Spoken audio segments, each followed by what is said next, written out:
you, Mr. Speaker, and I too want to echo the tribute that he's paid to the Prime Minister. He has much of which he can be proud, particularly on the international stage. I welcome the Deputy Prime Minister's strong words about what's happening in Gaza and the West Bank, but my constituents frequently write to me in despair that Israel does seem to be able to act with impunity whether it comes to illegal settlements or the blocking of aid, many other examples. What reassurance he can give them that there is some hope that Israel will be held to account and the people of Gaza and West Bank will be helped in the face of such oppression? Deputy Prime Minister. Very grateful to my honourable friend. I'm proud, of course, that we took historic steps to recognise a Palestinian state. We oppose settlements that undermine a two-state solution. Settlements are illegal under international law, and we urge Israel, as I've continued to do, to take greater action to hold violent settlers to account and strongly condemn the massive increase that we're seeing in settler violence against Palestinian civilians. That's why my honourable offence announced further sanctions against those who are sustaining that violence, the fourth package in recent times. Over Jenrick. The Deputy Prime Minister just said that we're all in the Prime Minister's debt. Well, that would be the £300 billion of debt that he's racked up. And of all the G7 countries, we now pay the highest borrowing costs. So given that Labour were elected on an express pledge not to raise taxes and not to borrow beyond our means, would the Deputy Prime Minister agree with me that if the member for Makerfield wants to hike taxes even more and to max out our national credit card, he should call a general election? Well, I'm very grateful to the right honourable gentleman, but I've got to say to him, Reform are in no position to ask questions or make demands when their leader is refusing to own up about his £5 million donation and whether he lobbied the Bank of England about cryptocurrencies. Davey. Thank you, Madam Deputy Speaker, and I also share the Deputy Prime Minister's remarks about the Prime Minister and his service to our country.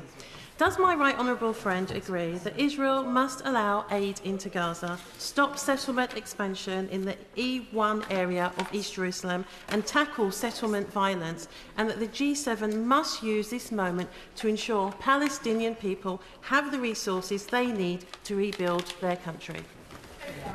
Well, very grateful to my honourable friend, and she's absolutely right. We all now want to see peace maintained in the Middle East. We look with horror at what we see on the West Bank and the settler violence that we see, and I condemn the inflammatory language that we're seeing once again by members of the Israeli government. Craig Smith. Thank you, Madam Deputy Speaker. The Deputy Prime Minister was right to say that Iran must never be allowed to get a nuclear weapon.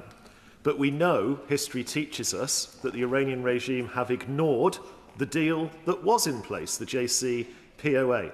So can the Deputy Prime Minister be clear with the House what the government is doing in clear terms to make any future deal actually meaningful and stop the Iranian regime acquiring the level of enriched uranium that would make a nuclear weapon?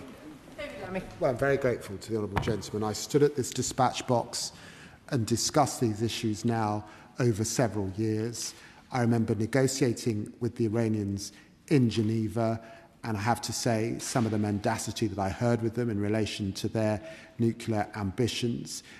We, of course, as the G7, and it's very pleased to see the statement, and I refer him to that if he hasn't already read it, in relation to Iran. And as you would expect, the United Kingdom stands ready to support that deal and hold Iran to the obligations that they must necessarily make in relation to their nuclear ambitions and Iranian enrichment. Grace. Thank you, Madam Deputy Speaker. I want to join the Deputy Prime Minister in paying tribute to the exceptional work of both the National Crime Agency and the Royal Marines, who have a very special bond with Exeter being housed at Lympstone, just down the River Exe. Again, in that action taking on the Russian shadow fleet. Can the Deputy Prime Minister commit to the government and this country taking further action against the Russian shadow fleet and making sure that we continue to be at the forefront of enforcing the sanctions that we put in place? David Lammy.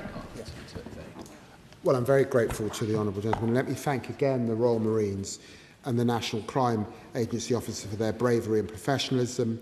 The vessel is now held off the south coast at a UK anchorage. It's a live criminal investigation and ongoing, so obviously I cannot comment further, but he's heard us talk again and again about the Russian sanction fleet and corral much of the international community to act. Pete Wishart. Very much, Madam Deputy Speaker. About the only thing of note and real consequence in the statement is the Deputy Prime Minister reminding us that tomorrow is 10 years since the disastrous decision to leave the EU, a Brexit that Scotland overwhelmingly rejected, but has left us the most impacted nation in the UK and a bill of £30 billion. But does he agree? It's not just us, but it looks like the whole UK has suffered because of Brexit, made it virtually ungovernable as we see, as we're now about to get our 7th Prime Minister in the Brexit 10-year era. David Lammy. Well, he's right. The Leader of the Opposition and her party delivered a botched Brexit, and we must hold them to account for that. And that's why we've sought, day after day, to reconnect with our European friends, to partner with them where we can. We held the first summit. I look forward to the next summit when it comes, and all of the progress that we've made to repair the damage that was done and to make progress with our European friends together. Bradley Thomas. Thank you, Madam Deputy Speaker. Last week at Prime Minister's Questions, I raised a very serious topic around the impact of steel tariffs and the impact on companies and jobs across the country. The Deputy Prime Minister gave me a rather evasive answer, I suspect because he didn't expect to be stood here today addressing the House of Commons. He did say that the Prime Minister would be raising this at the G7, so can he give the House an update on what was discussed with regard to steel tariffs, and perhaps take the opportunity to once again try and answer the question, what steps is the government taking to avoid this economic disaster that will occur in less than 2 weeks? Grateful to the honourable gentleman. Protecting primary steel production critical to the UK national infrastructure is, of course, the #1 priority. Overall quota levels for steel imports will be reduced by 60% compared to current arrangements from the 1st of July, with steel coming into the UK above those levels subject to 50% tariff. Measures are targeted at steel that are made or could be made in the United Kingdom. We continue to engage with the industry and trading partners on our steel measures, and we will confirm final quotas shortly ahead of the 1st of July. We'll monitor the impact of this closely, including a review after 12 months. Liz Saville-Roberts. Around the 10 years on, and Brexit has cost the Welsh economy £4 billion.